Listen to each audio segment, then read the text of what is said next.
قائد اعظم نے اپنے پہلے سال میں دیکھ لیا تھا کہ یہ بہت غلطی ہو گئی ہے اور یہ جو لوگ ہیں they don't deserve state.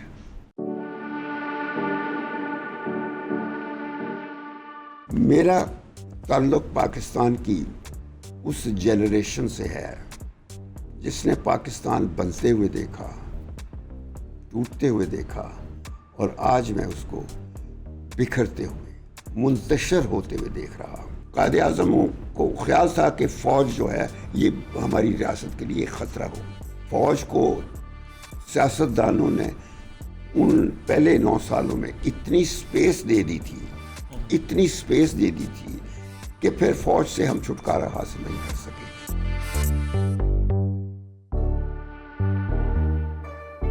In one of your books, Dreams Unfulfilled, you stated, in one of the essays of that book, you stated that Quaid Azam کی جو ڈریم تھی پاکستان کو لے کے, we deviated from that.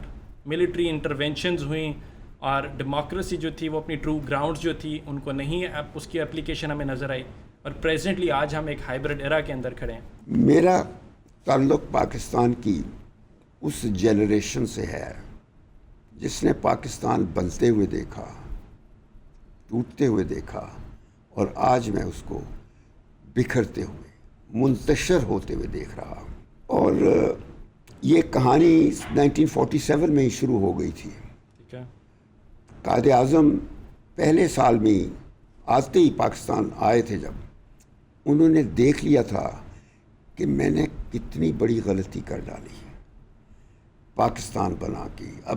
ابھی ان کا خیال تھا کہ پاکستان ایک آزاد ملک بنے گا, اور وہ جو چیزیں انڈیا میں ہو رہی تھیں انگریزوں کے دور میں وہ نہیں ہوں گی.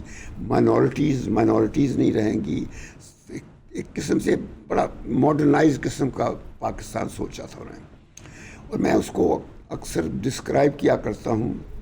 علامہ اقبال کے جو خواب انہوں نے دیکھا تھا, جس کا ذکر انہوں نے الہ آباد خطبے میں کیا تھا, تو علامہ اقبال نے جس پاکستان کا تصور,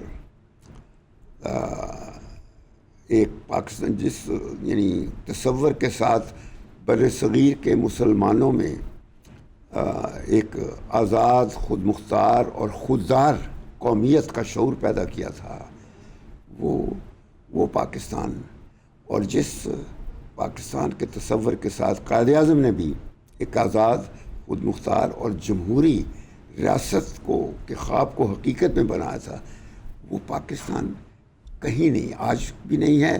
بلکہ 47 میں جب آزاد ہوئے, انڈیا ہم سے بعد میں آزاد ہوا ہے. پہلے ہم آزاد ہوئے تھے 14 اگست کو, انڈیا 15 اگست کو آزاد ہوا ہے. لیکن انہوں نے پہلے 3 سالوں میں 47 سے 50 تک پہلے 3 سالوں میں جتنی بھی ریفارمز کی ضرورت تھی وہ کر لی.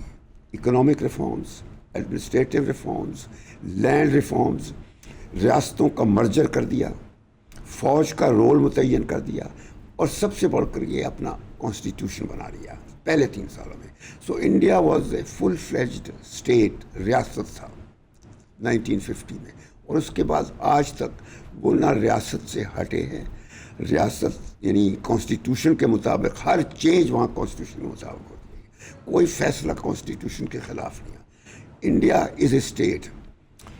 ہمارے یہاں بدقسمتی یہ ہے کہ پہلے 9 سال تک ہم لوگ کانسٹیٹیوشن نہ بنا سکے. 1946 سے 1956 تک, 1947 سے 56 تک 9 سال میں 8 حکومتیں ہم نے بدلی. کیونکہ سیاستدان جو تھے, اور سیاستدان کا ذکر جب کرتے ہیں تو وہ بنیادی طور پر پنجابی اور سندھی تھے, کیونکہ بنگالی جو ہیں اصل پاکستان کے بنانے والے وہ تھے. مسلم لیگ جو بنی تھی وہ لاہور میں نہیں بنی تھی, کراچی میں نہیں بنی تھی, پشاور میں نہیں بنی تھی, کہیں کوئٹہ میں نہیں بنی تھی, وہ بنی تھی ڈھاکہ میں 1906 میں, دسمبر 1906 میں.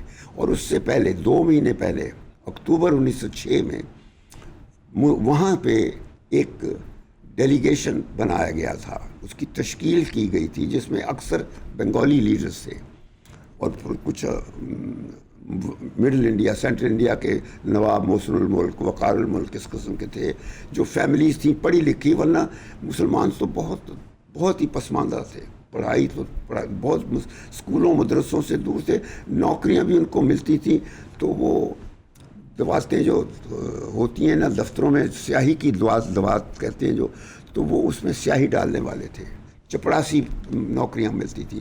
تو پاکستان کا خواب وہاں دیکھا گیا تھا. ایک وفد شملہ ڈیپوٹیشن اس کو کہتے ہیں، وہ 1906 میں لارڈ منٹو سے جا کر ملا تھا شملہ میں. That's why it's always called Shimla deputation. میں نے پھر اس پہ تھیسس کر کے اپنا ریسرچ کر کے ایک تھیسس لکھا تھا جب میں ماسٹرز کر رہا تھا. تو شملہ ڈیپوٹیشن میں ہمارا مسلمانوں کا مطالبہ تھا کہ مسلمان ایک مائنورٹی نہیں ہے، ایک قومیت ہے ہندوستان میں، یہ ڈیمانڈ تھا. اور انگریزوں کو پتہ تھا، اور انگریزوں نے دیکھ لیا تھا 1857 میں. اسی وجہ سے وہ انگریز مسلمانوں سے، ان کی قومیت سے خوف کھاتے تھے. انہوں نے ان 100 سالوں میں مسلمانوں کو کمزور رکھا، ہندوؤں کو پیٹرنائز کیا، جتنی سہولتیں دے سکتے تھے، جتنی ریاستیں ہندو میجورٹی کی تھی وہاں انتخابات ہوتے تھے، اسکول بنتے تھے. لیکن وہ بدقسمتی یہی ہے کہ ہمارے اسکولز وغیرہ کوئی پیٹرنائز کوئی نہیں کرنے والا تھا انٹل سر سید آئے تھے. انہوں نے آ کر ایک کلچر وہ پیدا کیا.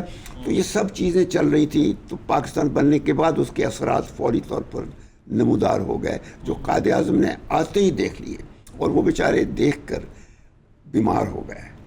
ان کو تپدق لگ گئی، ٹی بی ہو گئی، اور 1.25 سال کے اندر اندر وہ فوت ہو گئے، زیارت چلے گئے. تو وہ جو دیکھا تھا جو ہم نے 9 سالوں میں تماشا کیا. سیاستدانوں نے، پاکستان کی دولتانہ، گرمانی، اس قسم کے لوگ تھے، اور بیچ میں اسکندر مرزا آ گیا، جعلی بریگیڈیئر یہ تھا کیا، تو وہ جنرل بن گیا. تو اس قسم کی باتیں جب ہونے لگیں، اور قائد اعظم نے فوج کو بالکل، ایوب خان تھا اس وقت سینئر موسٹ، انہوں نے دیکھ لیا تھا کہ وہ ایمبیشیس آدمی ہیں، تو انہوں نے اس کو ڈھاکہ ٹرانسفر کر دیا تھا، اور یہ آرڈرز کیے تھے کہ وہ کوئی ریبن نہیں پہنے گا. اس کی جو رپورٹس وغیرہ دیکھ کے وہ کر دیا تھا. تو قائد اعظم کو خیال تھا کہ فوج جو ہے یہ ہماری ریاست کے لیے خطرہ ہو. تو انہوں نے پہلے ہی اقدامات کر دیے تھے.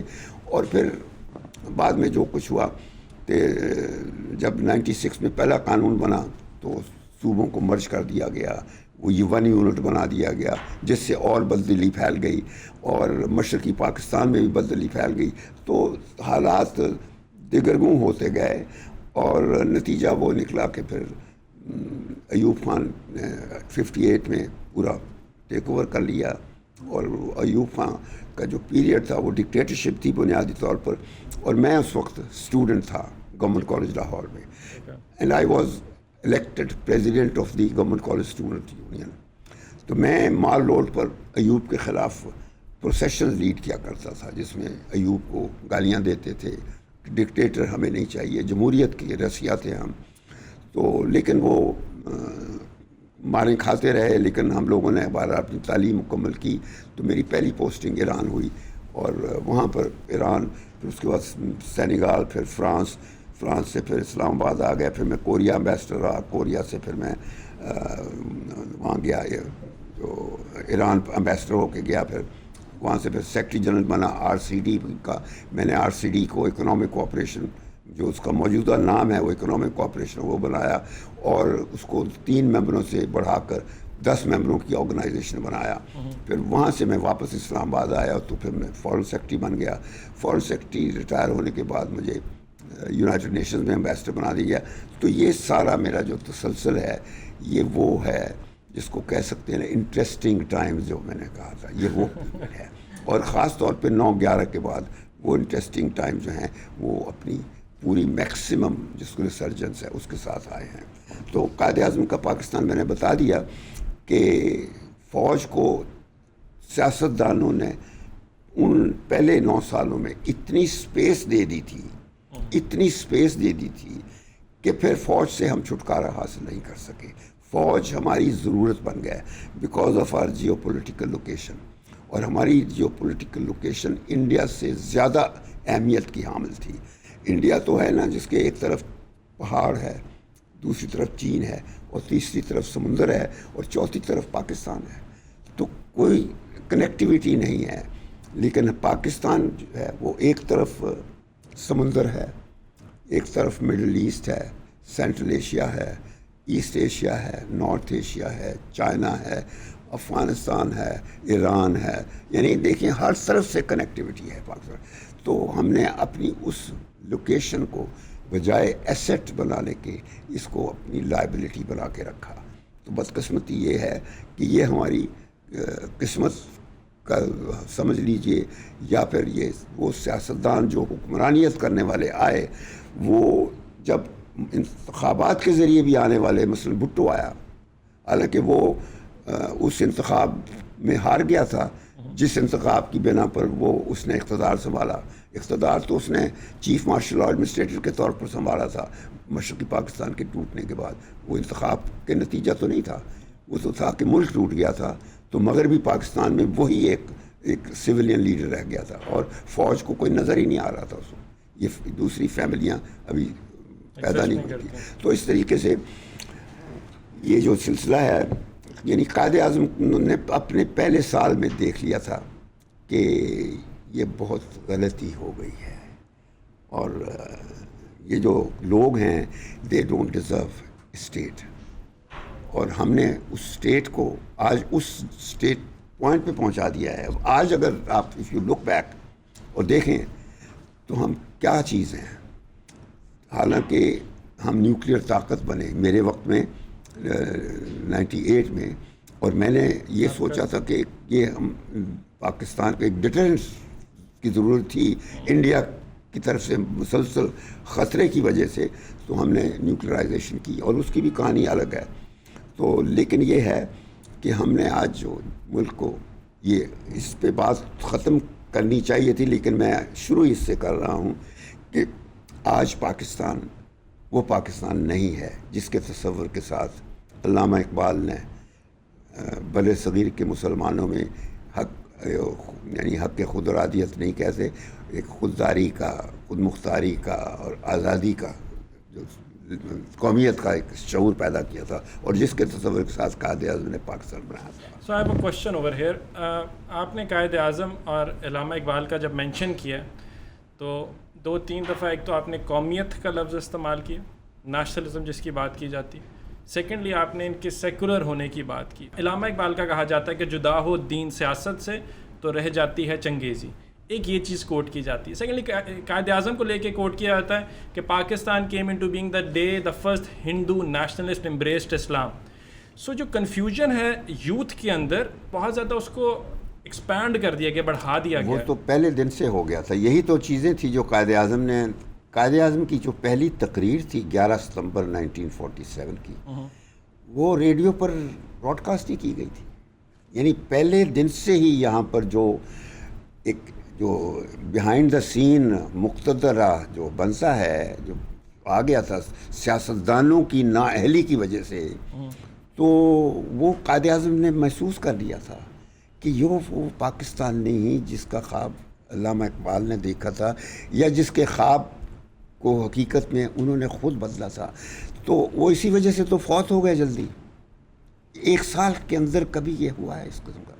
میں مانتا ہوں آپ بالکل, یعنی اس وقت پاکستان کی میں آپ کو پاکستان کہیں, میں جب پارٹیشن ہوئی 1947 میں, I was a little boy child, تو ہم ایسٹ پنجاب سے مائیگریٹ کر کے آئے تھے, اور وہ سفر جو ہمارے وہاں پہ گھر سے لاہور تک, اب میں گاڑی پہ کرتا ہوں, میں نے کیا ہے کئی دفعہ, 3 یا 4 گھنٹوں میں کرتا ہوں, لیکن اس وقت 3 مہینوں میں ہوا تھا وہ سفر. وہ کیسے گھر سے اپنے گاؤں چھوڑے, اپنی آباء و اجداد کی جو ہزاروں سال پرانی شناخت تھی وہ چھوڑی, اپنی آباء و اجداد کی جو جائیدادیں تھیں وہ سب کچھ چھوڑ کے ہم گھر بار تو پاکستان آئے تھے.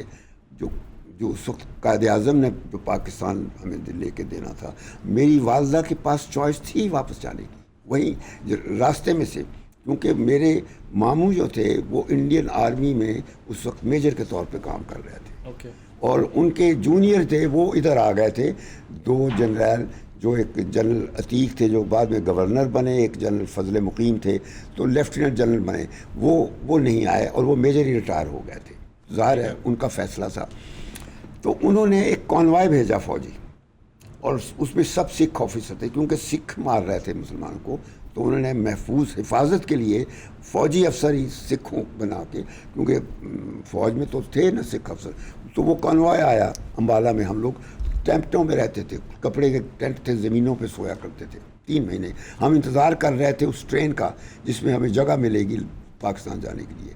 اور جب ہمیں جس دن ملی, پہلے دن تو ہمیں نہیں ملی, گیا اسٹیشن, اور اگلے دن پہ چڑھے تو جب جو ٹرین پہ ہمیں جگہ نہیں ملی تھی, ہم نے وہ دیکھا وہ راستے میں کٹی پڑی تھی, پوری کی پوری ٹرین کٹی پڑی تھی. اور بہرحال یہاں پہنچے.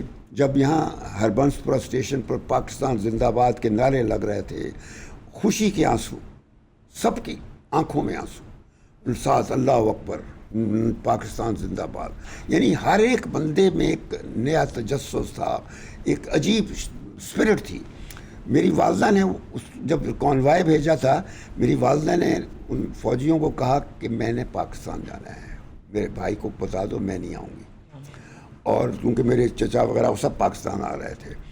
My father had passed away when I was only 6 months old, تو وہ تو ہم وہاں اس کی قبر پہ میں بیٹھ کے کھیلا کرتا تھا, تو وہ وہیں چھوڑ آئے تھے. اور ابھی انڈیا کے زمانے میں 2010 میں گیا تو میں نے وہ قبر پکی تھی, کچھ کریک دیکھے, تو وہاں اب وہ ہندو صرف رہتے ہیں وہاں, کوئی مسلمان نہیں ہے اس جگہ. تو مگر انہوں نے اس ہماری فیملی کا قبرستان جو حویلی کے باغ میں تھا, اس کو باقاعدہ ایک شرائن بنا کے رکھا ہوا ہے.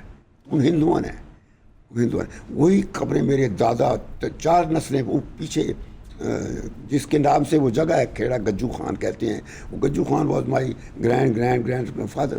تو میرے فادر کی اپنی قبر تھی, میری بہن کی, وہ دونوں قبریں الگ سے تھیں, باقی دوسری تھی. تو مگر وہ وہاں پہ سڑکیں بنائی گئی ہیں, اس قبرستان کو نہیں ڈیمولش کیا گیا. کیا بات ہے. اور وہاں ہندو لوگ ابھی بھی جمعرات کو قوالی کرواتے ہیں اور دھاگے باندھ کے منتیں مانگتے ہیں. انہوں نے ان کو بزرگ بنا دیا ہے. یہ ہے تو مقصد یہ ہے, میری والدہ نے کہا کہ نہیں میں نے پاکستان جانا ہے. میری والدہ حویلی میں پڑھی تھیں, اسکول کالجوں میں اس زمانے میں نہیں جاتے تھے. اور میرے نانا جو تھے وہ ریاست مالیرکوٹلا کے سپہ سالار تھے, فوج کے سربراہ تھے, اور اس کیپیسٹی میں ریاستیں انگریزوں کی لڑائیاں لڑا کرتی تھیں, ان کی لڑائیوں کے لیے اپنا لشکر دیتی تھی فوجی. تو میرے نانا اٹلی میں بھی لڑے, چائنا میں بھی لڑے, تو پرانے فوجی تھے. اسی طرح میرے ماموں فوجی بنے, وہ انڈیا, مگر وہ پھر پاکستان نہیں آئے, وہ وہیں رہے. اور جن حویلیوں میں رہتے تھے جہاں میں پیدا ہوا تھا, وہ آج بھی اسی طرح قائم ہے وہاں, اسی طرح. اب ماڈرن ہو گئی ہیں, اب جو پرانی فیسلٹیز بہتر ہو گئی ہیں, ان کے گرینڈ چلڈرن ابھی بھی انڈیا میں رہ رہے ہیں, ان کو کوئی فرق نہیں پڑا. انہوں نے تعلیم جہاں حاصل کرنی چاہیے وہ کر دی. تو شادیاں, مطلب نارمل زندگی ہے. مالیرکوٹلا ریاست میں مسجدوں میں اسی طرح اذانوں کی آواز آتی ہے, وہ مسلم ریاست اسی طرح ہے. وہاں کوئی مسلمانوں کے خلاف, وہ صرف مودی کا جو فنامنا ہے مدتوا, اس نے ایک پرابلم ڈالا ہے. بائی اینڈ لارج ہندو جو پاپولیشن ہے, ہندو پیپل, ان میں کوئی اینٹی مسلم سینٹیمنٹ نہیں ہے. یہ صرف RSS کے جیسے لوگ ہیں, وہ اس قسم کے لوگ, جس طرح آپ نے بھی کہا رائٹ, ایکسٹریم رائٹ, وہ ہمارے ہاں بھی ہے, فنڈامنٹلسٹ. یہ جو ہمارے ہاں پیدا ہوا, یہ آبجیکٹیو ریزولوشن جب کانسٹیٹیوشن سے پہلے بن گئی تھی, اور اس میں ہمارا راستہ بنا دیا گیا. یعنی قائد اعظم فوت ہو چکے تھے, اس کے بعد ہماری ڈائریکشن بنا دی گئی تھی کہ ہم نے یہ راستہ لینا ہے, اور بس ہم اس کے بعد پیروں مریدوں مولویوں کے سہارے پہ چل رہے ہیں. اور جدھر سیاستدان وہ ان کو چاہتے ہیں, یا وہ جدھر ایک ملاپ ہے یہ ان مولویوں کا اور سیاستدانوں کا, اور جس کی وجہ سے پاکستان نہیں رہا. بس کیا یہ رائٹ کو پریشر گروپ کے طور پہ بھی استعمال کیا گیا؟ بہت زیادہ. یعنی یہ لشکر بنانے, دیکھیں نا وہ چیزیں بدل گئیں. دنیا میں جتنی جنگیں ہم نے لڑی ہیں اور ہاری ہیں, کسی ریاست نے نہیں لڑی. 1948 سے ہم جنگیں لڑ رہے ہیں نا. تو مقصد یہ ہے، جنگوں کی آماجگاہ بنی ہوئی ہے پوری مسلم دنیا. اگین وہی ہے کہ جو جہاں ایکسپلائٹ ہو جائے جو طبقہ یا جو ریاست یا جو بھی ہے، تو پھر یہی ہوتا ہے.